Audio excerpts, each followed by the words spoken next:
पाकिस्तान अगर वाकई 2025 के आखिर तक चीन से 2 squadron J-35 fifth generation stealth fighter jets को इंडक्ट करने जा रहा है तो ये भारत के लिए एक बड़ा चैलेंज बन सकता है। चीन का J-35, जिसे अमेरिका के F-35 जैसे जेट्स को टक्कर देने के लिए डिजाइन किया गया है, आने वाले समय में पाकिस्तान एयरफोर्स की ताकत को कई गुना बढ़ा सकता है। इसी के चलते इंडियन एयरफोर्स के retired air marshal Sanjeev Kapoor ने एक इंटरिम स्ट्रेटेजिक मूव सजेस्ट किया है, रूस के Su-57 स्टेल्थ फाइटर को 2 से 3 स्क्वाड्रन के रूप में खरीदना। एयर मार्शल कपूर ने सोशल मीडिया प्लेटफॉर्म एक्स पर लिखा कि जब पाकिस्तान J-35 जैसे एडवांस्ड स्टेल्थ फाइटर को जल्दी इंडक्ट करने की तैयारी कर रहा है, तब भारत के लिए Su-57E को एक इंटरिम सॉल्यूशन के तौर पर लेना जरूरी हो सकता है ताकि हमारा टेक्नोलॉजिकल एज बना रहे। उनका कहना है कि जब तक इंडिया का अपना इंडिजिनस AMCA तैयार होकर ऑपरेशनल नहीं होता, तब तक Su-57E भारत की एयर डिफेंस कैपेबिलिटी को स्ट्रॉन्ग बनाए रख सकता है। J-35 की बात करें तो यह चीन का latest 5th generation stealth fighter है, जिसमें low observable design, multi role capability और एडवांस्ड एवियोनिक्स शामिल होंगे। अगर पाकिस्तान 20 से 36 J-35 जेट्स लेता है तो इससे उसके पास 5th जनरेशन जेट्स की ताकत होगी, जो इंडियन एयरफोर्स के लिए सीरियस स्ट्रेटेजिक कंसर्न बन सकती है। ये जेट्स पाकिस्तान को एक ऐसा बढ़त देंगे जो भारत के लिए एयर सुपीरियोरिटी के बैलेंस को टेम्पर कर सकता है। अब बात करें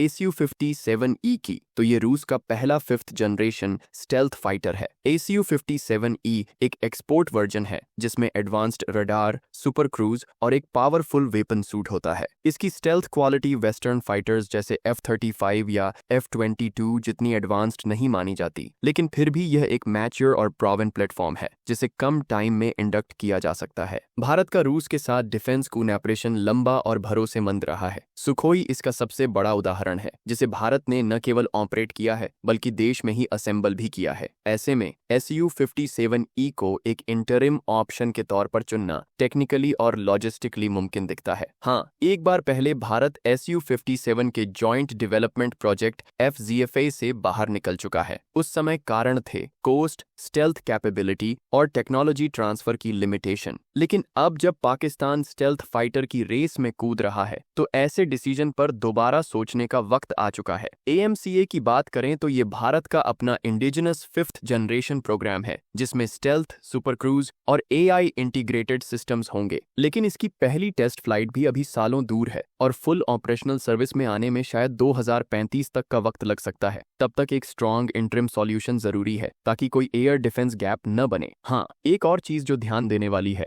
वो ये कि भारत अब अमेरिका और वेस्टर्न कंट्रीज के साथ स्ट्रेटेजिकली क्लोज हो रहा है। ऐसे में रूस से Su-57 जैसे एडवांस्ड प्लेटफॉर्म की खरीदारी पर अमेरिका की नजर होगी, खासकर काटसा जैसे सेक्शन के तहत। लेकिन जब नेशनल सिक्योरिटी और टेक्नोलॉजिकल एडवांटेज की बात हो तो स्ट्रेटेजिक इंडिपेंडेंस के साथ डील करना जरूरी होता है। भारत के पास अभी रफाल, सुखोई, MiG-29 जैसे चौथी पीढ़ी के जेट्स हैं जो बेशक पावरफुल हैं, लेकिन 5th जनरेशन की स्टेल्थ और सेंसर फ्यूजन टेक्नोलॉजी से पीछे हैं। J-35 जैसे प्लेटफॉर्म के आने से पाकिस्तान को वो बढ़त मिल सकती है जिसे भारत नजरअंदाज नहीं कर सकता। ऐसे में Su-57E जैसे एडवांस्ड प्लेटफॉर्म को खरीदना सिर्फ एक डिफेंसिव स्टेप नहीं बल्कि एक स्ट्रैटेजिक मैसेज भी होगा। अगर आने वाले 1-2 सालों में ये फैसला ले लिया जाए तो भारत J-35 के ऑपरेशनल होते होते Su-57E को इंडक्ट करके एक स्ट्रॉन्ग बैलेंस बना सकता है, जिससे न सिर्फ टेक्नोलॉजी गैप भरेगा बल्कि डिटरेंस भी मेंटेन रहेगा।